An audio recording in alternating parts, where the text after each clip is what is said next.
Hey, Mr. Corbin Stone, Robinson Farmer Cox Associates, presentation of the county audit for the year ending June 30th, 2021.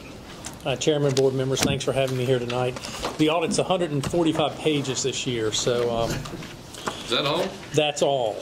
So I brought the cliff notes for you, and it should be in front of you. It's a bound document, kind of setting up on the front part there. And the audit went well.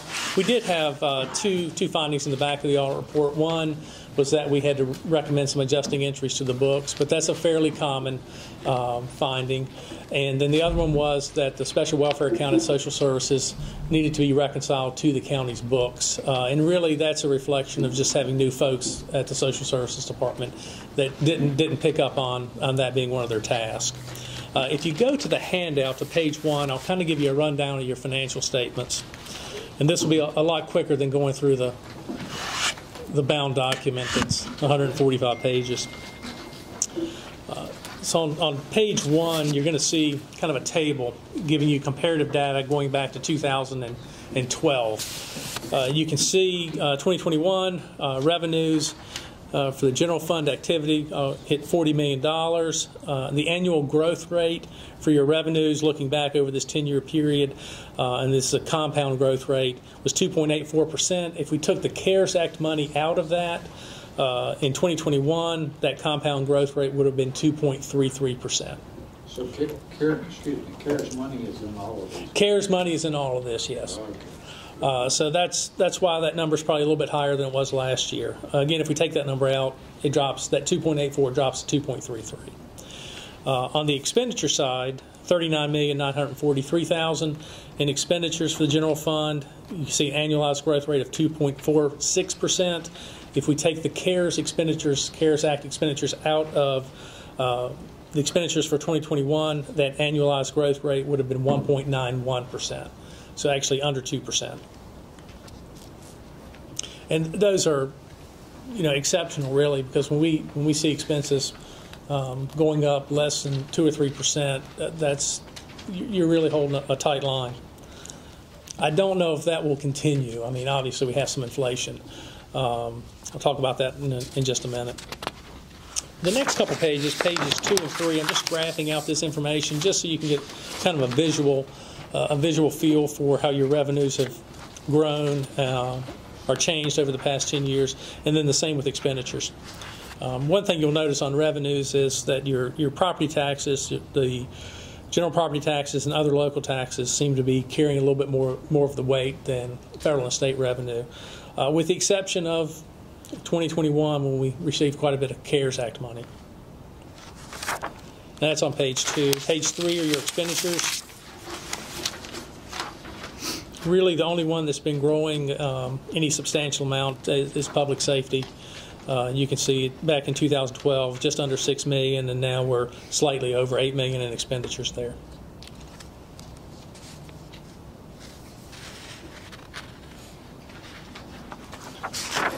The next page, kind of graphing out some information, or showing you some information for the school board on page 4. Believe it or not, their annualized growth rates have actually been negative. So if we look at their revenue from 2012, just under $30 million. In 2021, $27.1 million. So a annualized growth rate of negative 1%. Expenditures are the same, annualized growth rate of negative 1.32%. So their budget just hasn't grown in 10 years. They kind of graphing that information out, at least the revenue side, on page 5. But part of that is lost students. Absolutely, absolutely. It's not, yeah, absolutely. Contribution per student is probably been about the same or maybe above. It's maybe just that they have less students, and therefore logic would tell you that should come down. Yeah, that gets your variable costs will come down with fewer students. Your fixed cost, until you start closing schools, your fixed cost stays about the same. I just want everybody to make sure we're not cutting their funding. Oh yeah, I wasn't implying that. I was no. And we'll be looking at some population numbers in just a second. And then page 6 just graphs out the expenditures between operating and capital.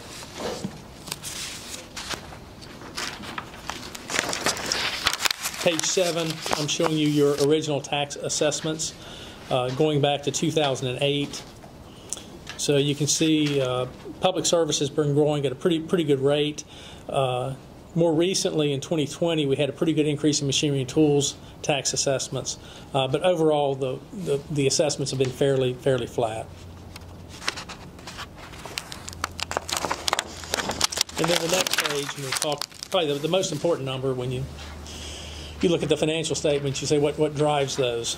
You look at the population estimates for the county. 2012, I'm on page 8. It's in that table up at the top, kind of about 2/3 of the way down in the table. You can see population in 2012 was estimated at 15,937. Fast forward to 2021, we're at 15,151, so a slight decrease in population.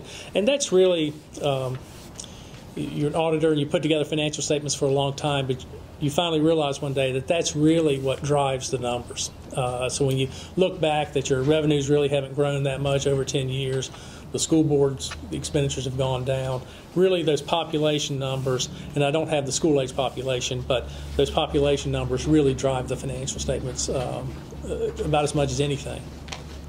That being said, you can see we had an increase in general fund balance, that blue line at the top. That is general fund balance minus or less any outstanding debt proceeds that were sitting in fund balance at the end of the year. Actually grew from 2019 to 2020, and then again from 2020 to 2021. So we ended the year at $13.4 million. And again, that's general fund balance excluding any outstanding debt proceeds that are sitting in there. Are you saying there actually was an increase in population in the last 2 years in a row? That's what Weldon Cooper Center is saying. They provide estimates every year. And since we don't get updates from the Census Bureau, but every 10 years, we're using their estimates just so we can. So they're saying there's been a slight increase. That estimate could come down next year, though. But overall, the trend has been. But even if these down. numbers are accurate, we're talking about less than 1%. Yeah, it's a very small increase. Not a big thing anyway. Yeah. Well, actually, a decrease from 2019 to 2020, and then an increase from 2020 to 2021. So, but you're right. It's those are estimates. So, but it's the best thing we've got. Total long-term obligations per capita, and that includes pension obligations, any outstanding debt that you have. It was $3,599 at the end of 2021. That compares to a state average for all counties last year of $6,198. So you're below the state average, but again, without an increasing population, without growth, we would want you to be below those state averages. And then down at the bottom, I'm just graphing out that information. But even though we don't have the growth, the fund balance is still healthy, and that's primarily because those expenditures have been controlled very well. I give similar presentations to a lot of places, and I just don't have any that I can think of that have expenditures that are consistent, this consistent from year to year. Normally, we see 3-4% increases in expenditures. The next page, really page 9 through 19, is what we call our letter to those charged with governance. And if we came in to do the audit and your staff wasn't agreeable, let's say, they didn't provide us with documents or something like that, it would be reported to you in this letter. You get the boilerplate letter. We do talk about some of the significant estimates in the financial statements. I mentioned a minute ago your pension liabilities. That's an estimate because we don't know how much someone's going to collect on their pension once they retire. Ultimately, we don't know what their lifespan is going to be, so those liabilities are estimates based on actuarial tables. We do attach to this letter. Everything else is pretty much boilerplate other than the presentation of those estimates or discussion of those estimates. We do attach to this our recommended audit adjusting entries. So the next couple pages, I think page 12 through 19, or I'm sorry, yeah, through 19. Those are our recommended adjusting entries from the audit, and that includes all funds. That's not just the general fund or water and sewer fund. That's all funds.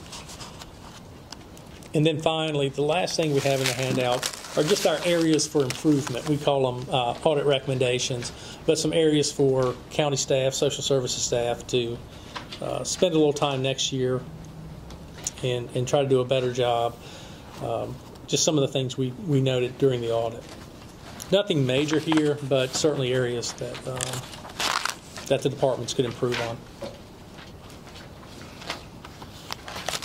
And lastly, also in front of you, you have two handouts. One says Locality Funding under the American Rescue Plan Act, that commonly called ARPA. That's just a bulletin we put out a couple weeks ago, and I wanted to share it with you. There's something very unusual with ARPA funds. They created what they call a standard allowance for revenue loss. I don't know if any of you have heard of that, but we discuss it here, and it seems to kind of free up the use of those federal funds a little bit more than you would otherwise be able to do. So I wanted to point that out. And lastly, and it seems like I'm bringing this every year, and it gets thicker and thicker. 10 pages this year, the new accounting standards. I'm told if you're having trouble sleeping tonight, these can help. But I said the report's only 145 pages. When I started giving this presentation many, many years ago, it was probably about 75, 80 pages. These accounting standards do tend to increase the thickness of this report. And I will tell you that first one listed is something called GASB Statement number 87, and it's going to be a bear to implement because we start treating lease agreements, copier leases, things like that, as if they were financings of the local government, as opposed to just a normal lease agreement that you would make a monthly payment on. It now becomes essentially debt, which means your folks will have to go out and accumulate, school board, social services, the county, all the leases they've entered into, and calculate the net present value of those leases and treat them as a debt obligation going forward. I didn't pass that standard, but it is something we'll have to comply with next year. In fairness, there is an obligation. It is an obligation. In some respects, what's going on, I think the root cause of this standard, you have a lot of local governments using, to this point, you issue an operating lease, whether it's for vehicles or whatever, and it's no liability on your books. And so you have a lot of local governments and probably state governments that are entering into leases to cover really things that were normally covered in operating cost, which is just a way of financing kind of your operating cost. So I do think it's a good standard. I don't think it's going to benefit Alleghany County that much, but some of the larger places that are using these operating leases to, I guess, rather than purchasing assets outright, it's going to make them show what they're doing kind of in their financial statements. There's nothing wrong with that because it's an obligation of debt. Yeah, I agree. Like I said, in Alleghany County, I don't think it's going to be a lot of work to pull it together. The numbers aren't going to be large, but we're going to find some places that we didn't know about until now that have financed just about everything. So, and you can enter into a lease for just about anything these days. So, And all the work you do on this, you don't have to run into a real estate sales ratio number, do you? It doesn't apply. No, we really don't look at that. Curious what that is, probably. Maybe you could ask our Commissioner Roden and find out. So the sales ratio compared to the assessed values, then, yeah. So there is a state trip on that. Once you get to a certain point, you have to do something about it. Yeah, we don't. It's 80%. That's always the issue with the 6-year reassessment because your values are fluctuating in between. Well, you know, exactly, and and the reason I brought the handout for they talked about the revenue replacement with the ARPA funds is because I do think we're going to be dealing with some inflation. We're already dealing with some inflation. So to the extent those ARPA funds can be used for revenue replacement, that has the ability to provide kind of a nest egg, if you will, so you kind of smooth out the impact of inflation. You should be able to do that because fuel costs went up last month. Real estate debt has gone up, will not be reflected until either the next 3 or 6 years. The income side runs way behind the right now side, so you've got to pay attention to it. So You know, a couple things. Whenever you get really low interest rates, asset prices go up, and so it's part COVID, it's part low interest rates. It's there are a lot of things kind of working together to create this inflation. Any board member questions for Mr. Stone? we're on through private company taxes right now too, and with that PPP and all that stuff, everything was dumped in. Every report I've got is totally worthless. You don't know how. You just take a shot in the dark when you file your taxes because you don't know how all that money's going to play into it. I mean, it was nice, it was useful, but it sure makes it tough to plan around it when you get those kind of chunks of money. Oh yeah, absolutely.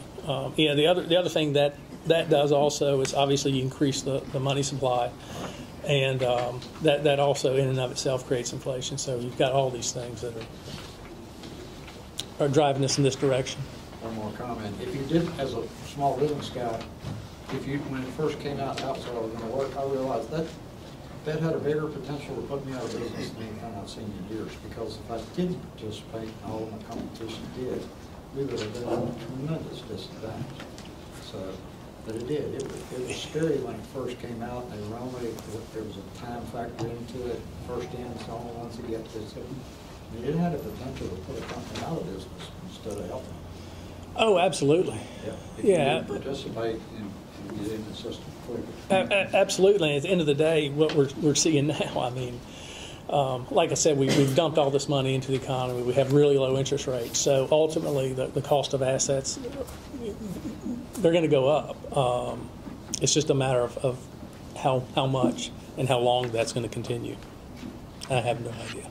I'll be the only one to do it, but thanks for the handout. I like this kind of stuff. I'll set up all night study. It's my pleasure. It really is my pleasure. And then my contact information is on the front page of the audit presentation. So I am available for any of the board members to call me or email me any questions you have. I'm here to help you. So any way I can. Basically, for what we are.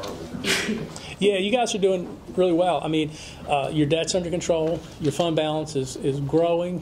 Expenditures are being held in check. So Just missing growth. That's the only piece we're missing. We managed it. We just don't have the growth that other parts of Virginia. It's the only part missing. you're doing well with what you have there. Right.